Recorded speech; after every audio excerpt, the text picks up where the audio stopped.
આ છે કઠોળના હિંડોળા, જે મંદિરની બહાર એક હોલ બનાવવામાં આવ્યો છે સિનિયર સિટીઝન માટે. ત્યાં ભગવાન બિરાજે છે. આ વ્લોગ મોડો અપલોડ થયો છે. અત્યારે તો શ્રાવણ મહિનો બેસી ગયો છે, એટલે હિંડોળા પણ ચાલુ થઈ ગયા છે. એકવાર મુલાકાત જરૂર લેજો. વાલા એવા ઘનશ્યામ મહારાજને જોઈને તમને જો હર્ષની અનુભૂતિ થઈ હોય તો તમે કમેન્ટમાં જય સ્વામિનારાયણ લખજો અને ચેનલને સબસ્ક્રાઈબ કરી દેજો.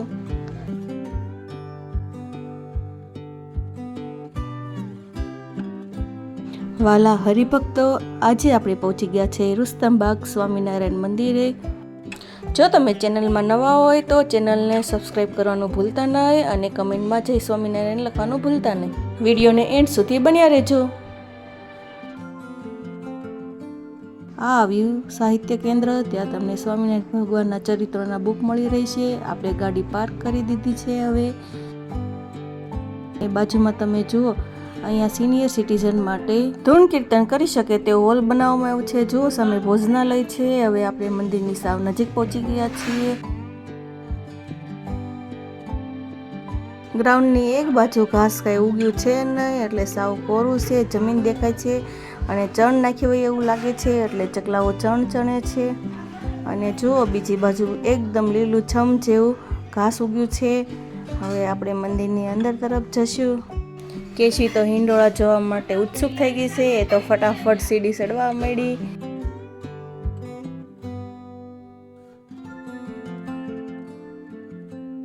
મંદિર અંદર પહોંચતા આપણને સેવા આપતા બહેનો પ્રદર્શનની તૈયારી કરતા જોવા મળશે. હવે આપણે પહોંચી ગયા છે કષ્ટભંજન દેવે અને સુંઢાળા એવા ગણપતિ દાદાને નમન કરી. અને જુઓ આ મંદિરની કોતરણી કેટલી સુંદર કરેલી છે.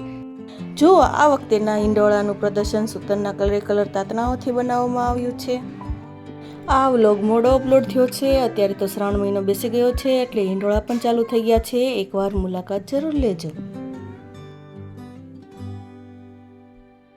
પ્રદર્શનની જોરશોરથી તૈયારી ચાલુ થઈ ગઈ છે.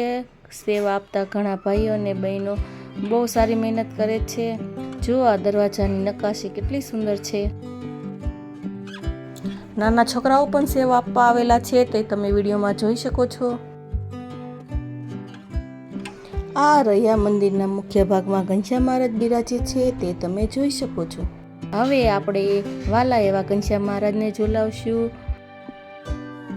વાલા એવા ઘનશ્યામ મહારાજને જોઈને તમને જો હર્ષની અનુભૂતિ થઈ હોય તો તમે કમેન્ટમાં જય સ્વામિનારાયણ લખજો અને ચેનલને સબસ્ક્રાઈબ કરી દેજો.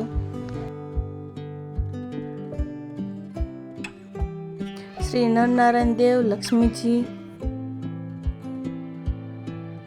હરે કૃષ્ણ મહારાજ, ગોપીનાથ દેવ ને રાધાજી.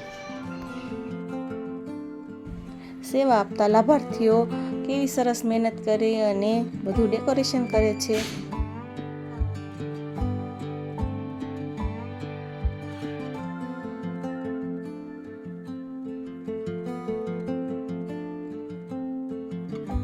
દિવાલો ઉપર દાંડી કૂચને ગાંધીજીના ચિત્રો દર્શાવ્યા છે અને નકાશી બહુ સરસ છે મંદિરની. તમે એકવાર જરૂર શ્રાવણ મહિનામાં મુલાકાત લેજો મંદિરની. અને બહારનું વાતાવરણ પણ ખૂબ સરસ છે. તાપી કાંઠે આવેલું છે. મંદિરની બહાર નીકળ્યા તો એક તો બિલ્લી રાણી બહાર સૂતી હતી. છોકરાઓ તો બિલ્લીથી દૂર જવાનું નામ જ નહોતા લેતા. એક ગુડિયાને તો બિલ્લી બહુ જ વાલી લાગી. બેન તો ત્યાં બાજુમાં બેસીને મેળા બિલ્લી સાથે વાતો કરવા. અને જુઓ આ કઠોળના મેઇન હિંડોળા.